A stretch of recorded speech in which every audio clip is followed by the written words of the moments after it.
الله وبركاته. الحمد لله نحمده ونصلي على رسوله الكريم، أما بعد فقد قال الله تعالى في كلامه المجيد والفرقان الحميد: أعوذ بالله من الشيطان الرجيم.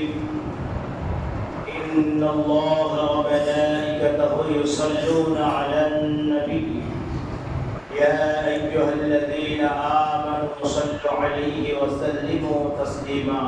درشد اللهم صل على سيدنا مولانا محمد وعلى آل سيدنا مولانا محمد. قال الله تعالى في كلامه المجيد والفرقان الحميد: أينما تكونوا يدرككم الموت ولو كنتم في بروج مشيدة. وقال الله تعالى في كلامه المجيد والفرقان الحميد: كل نفس ذائقة الموت. صدق الله العظيم. সম্মানীয় আজকের জুমার সমস্ত মুসল্লিবৃন্দ, আমরা সর্বাগ্রে সর্বপ্রথম সেই মহিয়ান গরিয়ান সর্বশক্তিমান আমার আপনার খালিক, আমার আপনার মালিক, হায়াতের মালিক, মৌতের মালিক, জিন্দা রাখার মালিক আল্লাহ পাক সুবহানাহু ওয়া তাআলার দরবারে আমরা কোটি শুকর আদায় করি। আমরা সকলে উচ্চ আওয়াজে বলি আলহামদুলিল্লাহ। তারিক বলে দো জাহানের কান্ডারি শফিউল মুজতাবিন রাহমাতাল লিল আলামিন জনাবে মুহাম্মদ রাসূলুল্লাহ সাল্লাল্লাহু আলাইহি ওয়াসাল্লাম তার উপর লাখ করে দরুদ ও সালাম আমরা একবার বলি সাল্লাল্লাহু আলাইহি ওয়াসাল্লাম। পবিত্র মাহে জিলহজের শেষ জুমা, আরবি বছরের শেষ মাসের নাম জিলহজ, আরবি বছরের প্রথম মাসের নাম মুহররম। মনে রাখবেন দুটো কথা, শেষ মাসের নাম জিলহজ আর প্রথম মাসের নাম মুহররম। সুতরাং আল্লাহ পাকের দরবারে লাখ কোটি শুকর আদায় করি যে আল্লাহ পাক আমাদের সকলকে তার পবিত্র ঘরে আসার তৌফিক দিয়েছেন। কারণ নামাজের জন্য, মাহফিলের জন্য যাওয়া, গিয়ে বসা, নামাজের জন্য আসা সবার নসিবে হয় না। আল্লাহ পাক যাকে চান তাকে ডেকে নিয়ে আসেন তার দরবারে, তার ঘরে আল্লাহ যাকে চান তাকে ডেকে নিয়ে আসেন। তো যাই হোক, মাহে জিলহজের শেষ জুমা, পবিত্র কালাম পাক থেকে দুইটি আয়াত তেলাওয়াত করেছি, ইনশাআল্লাহ আলোচনা করব। আগামী জুমা মাহে মুহররম। তো মাহে মুহররমের যে আলোচনা, 10ই মুহররম ইয়ামুল আশুরা দিনের যে ঘটনা, ইমাম হাসান ইমাম হোসাইনের নির্মম শাহাদাত, এ সম্পর্কে ইনশাআল্লাহ আলোচনা করব। ইমাম হাসান ইমাম হোসাইনের আলোচনায় যদি কোনো মুসলমান থাকে যার ভিতরে জাররা পরিমাণ ঈমান থাকে, যার চোখে পানি ঢলবে, তার চোখ দিয়ে পানি বার হবে। কারণ ইমাম হুসাইনকে যেভাবে শহীদ করা হয়েছে, নির্মমভাবে শহীদ করা হয়েছে, এবং তার সঙ্গে সাথীদেরকে শহীদ করা হয়েছে। কারা করেছে? সেও মুসলমান। যে শহীদ করেছে সেও মুসলমান, যে শহীদ হয়েছে সেও মুসলমান। বর্তমান সমাজের কথা চিন্তা করুন, বর্তমান বাংলাদেশের কথা চিন্তা করুন।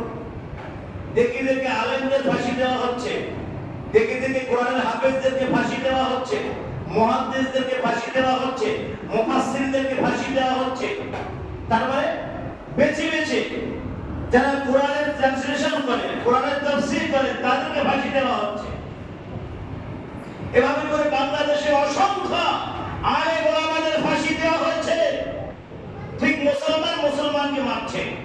ইমাম হাসান ইমাম হোসেনের কথা বলবেন না, ঠিক সেই কথা।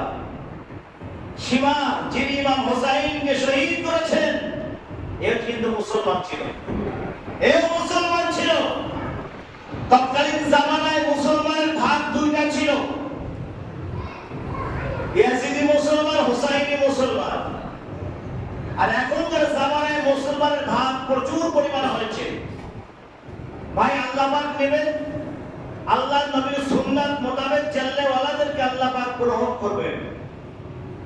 এক শ্রেণীর মানুষ জান্নাতে যাবে, আহলে সুন্নাত ওয়াল জামাত আল্লাহর নবীর সুন্নাতকে আঁকড়ে ধরা দলকে আল্লাহ জান্নাতে পাঠাবেন। সেটাই হবে নবীজির সুন্নাতকে যারা আঁকড়ে ধরেছে, সুন্নাতের পাবন্দি করেছে, তাদেরকে আল্লাহ জান্নাতে নেবেন। মনে রাখবেন, একটা সুন্নাত যদি কোনো মুসলমান বর্তমান সময়ে আদায় করে, আল্লাহ রাসূল বলেছেন 100 শহীদের সওয়াব তার নামায় আমলে আল্লাহ লিখে দেন। জোরে বলুন সুবহানাল্লাহ। একটা সুন্নাত আপনি চিন্তা করলেন, মিসওয়াক করা সুন্নাত, নামাজের আগে মিসওয়াক করলেন, আপনি 100 শহীদের সওয়াব পাবেন। 100 শহীদ হয়েছে যারা আল্লাহর রাস্তায় জীবন দিয়েছে, তাদের সওয়াব আপনার নামায় আমলে আল্লাহ লিখে দেবেন। তো যাই হোক, আলোচনার বিষয়টা হচ্ছে অন্যরকম। আল্লাহ পাক বলছেন, আইনামা তাকুনু ইদরিকুমুল মাউত ওয়ালাউ কুনতুম ফি বুরুজিন মুশাইয়াদা। তোমরা যেখানেই থাকো না কেন, মৃত্যু তোমাদেরকে আক্রমণ করবে। যদিও তোমরা বিরাট অট্টালিকার ভিতরে আবদ্ধ থাকো, মনে করো যেখানে মালাকুল মাউত প্রবেশ করতে পারবে না, এমন একটা জায়গায় তোমরা আবদ্ধ থাকো, তবুও তুমি মৃত্যু থেকে ছাড় পাবে না। আল্লাহ সেটা বলে দিলেন। যদি তুমি বিরাট প্রাসাদ নির্মাণ করো, প্রাসাদের গেট না হয়, শুধু মানুষ ঢোকার মতো রাস্তা থাকে, এমন একটা জায়গায় তুমি লুকিয়ে যাও, তথাপিও তুমি মনে রাখো মৃত্যু থেকে তুমি রেহাই পাবে না। তোমাকে জীবন দেওয়া হয়েছে, চিন্তা করা হয়েছে, তোমার একদিন মালাকুল মাউত তোমার সঙ্গে মোলাকাত করবেই, তোমার সঙ্গে সাক্ষাৎ করবেই। আল্লাহ পাক এই কথাগুলো তাফসীরের ভিতরে সুন্দরভাবে এসেছে। যদি কোনো মানুষ মনে করতেছে সুলাইমান আলাইহিস সালাম জামানার কথা বলছি, সেই জামানায় নবী সুলাইমানের দরবারে একজন ব্যক্তি এসে বলছে, হে আল্লাহর নবী সুলাইমান, আমার মনে হচ্ছে আমি এক্ষুনি মৃত্যুবরণ করবো, আমাকে হিন্দুস্তানের জমিনে পাঠিয়ে দেওয়া হোক, আমাকে হিন্দুস্তানে পাঠিয়ে দেওয়া হোক, জিনদের সাহায্যে হিন্দুস্তানের জমিনে পাঠিয়ে দেওয়া হোক। নবী সুলাইমান আলাইহিস সালাম সেই ব্যক্তিকে হিন্দুস্তানের জমিনে পাঠিয়ে দিলেন। কিছুক্ষণ পর মালাকুল মাউত এসে বলছেন, আসসালামু আলাইকা, হে নবী সুলাইমান, যে মানুষকে আপনি হিন্দুস্তানে পাঠালেন তার মৃত্যুটা আল্লাহ হিন্দুস্তান লিখেছেন। জোরে বলুন সুবহানাল্লাহ। তার মানে যার মৃত্যু যেখানে হবে সে সেখানেই চলে যাবে, সেই সেখানে আগে হাজির হয়ে যাবে। আল্লাহ পাক বলেন, কুল আইনামা তাকুনু ইদরিকুমুল মাউত ওয়ালাউ কুনতুম ফি বুরুজিন মুশাইয়াদা। তোমরা যেখানেই থাকো না কেন, পৃথিবীর যে কোনো প্রান্তে থাকো না কেন, তোমরা বিরাট অট্টালিকার ভিতরে আবদ্ধ থাকো না কেন, মৃত্যু তোমাকে ছো মেরে নিয়ে যাবে। মৃত্যু থেকে তোমরা কেউ রেহাই পাবে না। আল্লাহ পাক সকলকে লক্ষ্য করে বলছেন, তোমরা কেউ মৃত্যু থেকে রেহাই পাবে না। তোমাদের জীবন দিয়েছি, একদিন তোমাদেরকে মৃত্যুবরণ করতেই হবে। সেটা আজ হোক, কাল হোক, অথবা 2 বছর পরে, 10 বছর পরে, 50 বছর পরে, 60 বছর পরে, তোমাকে মৃত্যুর পুরে আশ্রয় নিতেই হবে, তুমি রেহাই পাবে না। আল্লাহ পাক বলছেন যে মৃত্যু জীবন যখন তোমার শরীরে আমি প্রবেশ করিয়েছি, রূহ যখন তোমার শরীরে প্রবেশ করিয়েছি, এই রূহটা তোমার কাছে আমি আমানত স্বরূপ রেখেছি। সেটা আল্লাহ কোরআন শরীফে বলে দিয়েছেন যে আল্লাহ পাক বলেন, রূহটা তোমার কাছে আমানত স্বরূপ দিলাম। আমানত স্বরূপ রূহটা আমাদের কাছে রাখলেন। এটা আল্লাহ যখন ইচ্ছা তখন নিতে পারেন। রূহটা কি জিনিস? আল্লাহ নবীকে জিজ্ঞাসা করছেন, ইয়াসআলুনাকা আনির রূহ, হে নবী রূহ কি জিনিস? নবীকে প্রশ্ন করছেন। রাসূল বলেন, কুলির রূহ মিন আমরি রাব্বি। জোরে বলুন সুবহানাল্লাহ। এই রূহটা হচ্ছে আমার রবের হুকুম মাত্র, আমার আল্লাহর হুকুম মাত্র। আমাদের শরীরে মাথা থেকে পা পর্যন্ত যে অঙ্গ প্রত্যঙ্গগুলো আছে, এগুলো যে আমরা কথা বলছি, আমরা হাত পা নাড়ছি, এটা আল্লাহর হুকুম মাত্র। আল্লাহর হুকুম ছাড়া আমরা হাত পা নাড়তে পারি না, আল্লাহর হুকুম ছাড়া আমরা কথা বলতে পারি না, আল্লাহর হুকুম ছাড়া আমরা কোনো কাজ করতে পারি না। মনে রাখবেন, কারণ রূহটা হচ্ছে আল্লাহর হুকুম। নবী বলছেন, কুলির রূহ মিন আমরি রাব্বি, এটা তোমার রবের হুকুম মাত্র। এই শরীরে যে আমাদের শরীরে যে আমার কাজ করছে, কথাগুলো আমার শরীর নামাচ্ছে, এটা আল্লাহর হুকুম। আল্লাহর হুকুম যখন আল্লাহ পাক আমাদের থেকে ছিনিয়ে নেবেন, কেড়ে নেবেন, তখন এই বডিটার কোনো মূল্য থাকবে না। এই শরীরটা তখন অকেজ হয়ে যাবে, এই শরীর লড়বে না, মাসি বসবে তার ক্ষমতা থাকবে না। কেউ গালি দিলেও সহ্য করতে হবে, কেউ পাশে বসে আপনার কানে কানে কিছু কথা বললে আপনাকে শুনতে হবে। সেদিন আপনি কোনো কথার প্রতিবাদ করতে পারবেন না, সেদিন আপনি মাসি তাড়াতে পারবেন না, সেদিন আপনি মশা তাড়াতে পারবেন না। এত বড় সক্ষম পুরুষ ছিলেন, এত বড় পাওয়ারফুল মানুষ ছিলেন, আপনার একটা ফলে সব কাজ মিটে যেত।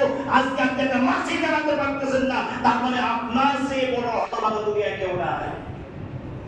আল্লাহ পাক বলছে ঈমান যার ভিতরে নাই তার কোনো মূল্য নাই দুনিয়ার জমিনে, ইহকালে এবং পরকালে আল্লাহর সামনে তার কোনো মূল্য নাই। ঈমান যদি না থাকে, ঈমান কথাটা সামান্য সংক্ষেপ কথা, কিন্তু এর তাৎপর্য করতে গেলে অনেক ব্যাখ্যা, অনেক সময় লেগে যাবে। ঈমানটা কি জিনিস? আল্লাহ পাক বলছেন ঈমান যদি তোমার ভিতরে থাকে তুমি আমার কাছে সম্মানজনক, আমার কাছে সম্মানিত। আর ঈমান যদি তোমার না থাকে তুমি আমার কাছে অসম্মানিত, বেইজ্জতি, লাঞ্ছিত, বঞ্চিত, অপমানিত, বিতাড়িত। আমার কাছে তোমার কোনো মূল্য নাই, কোনো মূল্য নাই আমার কাছে। যদি দুনিয়া থেকে একটি ঈমান বাঁচিয়ে নিয়ে আসতে পারো, সামান্য কিঞ্চিত পরোয়ার একটা সরষার দ্বারা 4 ভাগের 1 ভাগ ঈমান যদি আমার কাছে নিয়ে আসতে পারো, আল্লাহ পাক বলছেন আমি তোমাকে দুনিয়ার চেয়ে 10 গুণ বড় জান্নাত দিয়ে দেব। জোরে বলুন সুবহানাল্লাহ। ঈমানের মূল্য কত, ঈমানের কত দাম! একটা মুমিন ঈমানদারের জন্য আল্লাহ तमाम কায়নাত নিজামকে পরিচালনা করবেন। একটা মুমিনের জন্য, একটা ঈমানদারের জন্য, একটা আল্লাহওয়ালার জন্য, একটা খোদাবীর জন্য, একজন মুমিনের জন্য আল্লাহ तमाम কায়নাত চালাবেন। তার মানে একটা মুমিনের দাম কত আপনারা চিন্তা করুন। আল্লাহ বলেন যতদিন কুল কায়নাতে तमाम পৃথিবী আসমান জমিনে একজন মুমিন থাকবে, আল্লাহ আল্লাহ বলবে ওয়ালা থাকবে, ততদিন আল্লাহ এই দুনিয়া চালিয়ে যাবেন। এই দুনিয়া, আসমান, জমিন, চন্দ্র, সূর্য সকলে তার দায়িত্ব পালন করবে আল্লাহর হুকুমে। তার একটা মুমিনের মূল্য আল্লাহর কাছে কত! আল্লাহু আকবার। একটা মুমিনের মূল্য আল্লাহর কাছে কত! আজকে ইহুদি নাসারা বেঈমানেরা যে গাড়ি চড়ছে, দামি গাড়ি একটা মুমিনের ওসিলা, মনে রাখবেন। ইহুদি বেঈমানেরা দামি গাড়ি চাপছে একটা মুমিনের ওসিলা। ইহুদি বেঈমানেরা ফ্ল্যাটে ঘুমাচ্ছে মুমিনের ওসিলায়। এই মুমিন যখন দুনিয়ায় থাকবে তোমার ফ্ল্যাটও থাকবে না, তোমার দামি গাড়িও থাকবে না, একটা মুমিনের ওসিলা। তুমি মনে করো না যে তোমার ওসিলা আল্লাহ দুনিয়া চালাচ্ছে, না। একটা মুমিন আল্লাহ আল্লাহ বললেওয়ালা মানুষ, তার দাম আল্লাহর কাছে একটা কাবা ঘরের চেয়ে বেশি। জোরে বলো সুবহানাল্লাহ। আব্দুল্লাহ ইবনে মাসউদ রাদিয়াল্লাহু তাআলা হাদিসটি বর্ণনা করেছেন, আল্লাহর নবী কাবা তাওয়াফ করছেন আর বলছেন হে কাবা তুমি কত মহান, তোমার কত মর্যাদা, তোমার কত সম্মান, তুমি তো কাবা শোনো, একটা মুমিনের যে মূল্য তার থেকে মূল্য তোমার বেশি হতে পারে না। আল্লাহ নবী কাবাকে খেতাব করে বললেন তাহলে একটা মুমিনের মূল্য আল্লাহর কাছে কত! আল্লাহু আকবার। অসংখ্য অগণিত একটা মুমিনের মূল্য আল্লাহর কাছে। তাহলে আমাদেরকে সেই মুমিন হতে হবে, সেই ঈমানদার হতে হবে, সেই মুত্তাকি হতে হবে, পরেজগার হতে হবে, খোদাভীরু হতে হবে। সেই কাজ যদি আমরা করা যায়, আমরা করতে পারি আল্লাহর হুকুমে, আমরা সেই কাজ অবশ্যই করব ইনশাআল্লাহ। সেই কাজ না করলে তো আমাদের মাথা খাওয়ার কোনো রাস্তা নাই।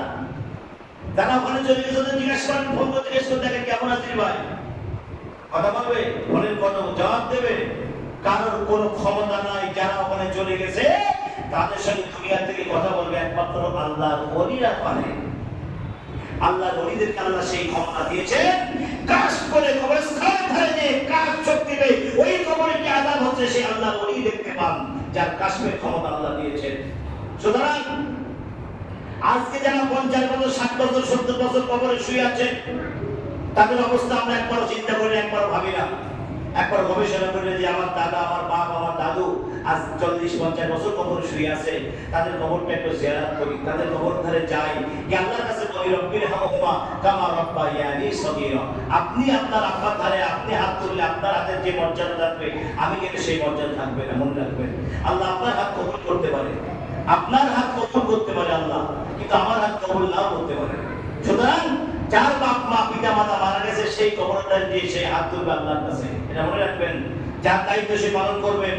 প্রতি জুমায় তারা চলে যাবেন কবরস্থানে, যে আপনার আব্বার কবর, মায়ের কবর আপনি জিয়ারত করবেন, আল্লাহর কাছে তারা হাত তুলে বলবেন, চোখের পানি তুলে ফেলবেন, চোখের পানি বলবেন রব্বির হামহুমা কামা রাব্বায়ানি সগীরা। ইয়া আল্লাহ, আমার মাতা পিতারা শৈশবে আমাদের সঙ্গে যে ব্যবহার করেছিল, আপনি তাদের কবরে সেই ব্যবহার করুন, তাদের সঙ্গে সেই রকম ব্যবহার করুন যেরকম ব্যবহার আমি শৈশবে আমার মা আমার সঙ্গে করেছিল, আমার পিতা আমার সঙ্গে করেছিল। আল্লাহ, আপনি আমার পিতা মাতার সঙ্গে সেই ব্যবহার করুন। এই কথাটা আপনি বলবেন, দায়িত্ব আমাদের। আল্লাহ শিখিয়ে দিচ্ছেন দোয়া আমাদেরকে। আল্লাহ শিখাচ্ছে বান্দা তোর মাতা পিতার কবর ধরে যে এই কথাটা বলবি, আর দুপুরটা চোখের পানি আমি আল্লাহ আমাকে দেখাবি। আমি কথা দিলাম তোর মাতা পিতার কবরে আযাব আমি আল্লাহ মাফ করে দেব। চলে বলো সুবহানাল্লাহ। তোর মাতা পিতার কবরে আযাব আমি আল্লাহ মাফ করে দেব। আল্লাহ যদি কাউকে মাফ করে, কেউ জিজ্ঞাসা করবে যে আল্লাহ ওকে মাফ করলে কেন, আল্লাহ ওকে ক্ষমা করলে কেন, জিজ্ঞাসা করবে? আরে কোনো ক্ষমতা থাকবে না মানুষের সেদিন আল্লাহর সামনে কথা বলা। শুধুমাত্র মুমিনরা যারা জান্নাতি, প্রথমে আল্লাহ জান্নাতুল আদানে যাবেন, গিয়ে বলবেন তোমরা কি চাও? জান্নাতে আদান, আল্লাহ প্রথম বানিয়েছেন জান্নাতে আদান, তোমরা কি চাও? তারা বলবে আল্লাহ আমরা আপনাকে দেখতে চাই। জোরে বলুন সুবহানাল্লাহ। আল্লাহকে দেখা কি চাকরাই ব্যাপার? আল্লাহকে দেখা মুখের কথা? আল্লাহ বলবেন ঠিক আছে, আমি আমার পথটা সরিয়ে নিলাম, তোমরা আমার দিদার করো। জোরে বলুন সুবহানাল্লাহ। জান্নাতে আদানে আল্লাহ প্রথম দিদার করাবেন। অপর হাদিসে আল্লাহ নবী বলেছেন রোজাদাররা আগে আল্লাহ দিদার পাবে। যারা দুনিয়ার জমিনে রোজা রেখেছিল তারা আল্লাহ দিদার আগে করবে। কিন্তু জান্নাতে আদান সৃষ্টি করার পরে আল্লাহ পাক ওখানে দুটো নাম লেখা ছিল, ইমাম হাসান হোসাইনের নাম লেখা ছিল, যারা এই জান্নাতে আগে প্রবেশ করবে, এই জান্নাতে পরিচালনা করবে। সুতরাং সে আলোচনা হবে অন্য সময় করবো ইনশাআল্লাহ। বিশেষ করে আজকে যে আলোচনা মৃত্যুর কথা আরো আলোচনা করলাম, কবরের কথা আলোচনা করলাম, যে আমরা একদিন এই জগৎ থেকে পরজগতে আশ্রয় নেব, ওখান থেকে পরকালের রাস্তায় আমরা পাড়ি দেব। সেই জায়গার চিন্তা ভাবনা, সেই জায়গার আলোচনা আল্লাহ মানে সেই জায়গার চিন্তা ভাবনা যত বেশি আমরা করব, সেই কথাটা আমি আলোচনা করলাম। আল্লাহ আমাদের সকলকে বেশি বেশি মৃত্যুর আলোচনা করার তৌফিক দান করুন, এবং সে পথে সেই কথায় আল্লাহ আমাদেরকে আমল করার তৌফিক দান করুন। আমরা বলি আল্লাহুম্মা আমিন। ওয়া আখিরু দাওয়ানা আলহামদুলিল্লাহি রাব্বিল আলামিন। নামাজের শেষে কবর জিয়ারত আছে, সকলে উপস্থিত যাবেন ইনশাআল্লাহ। আর দুজন মানুষ একজন মাদ্রাসা থেকে এসে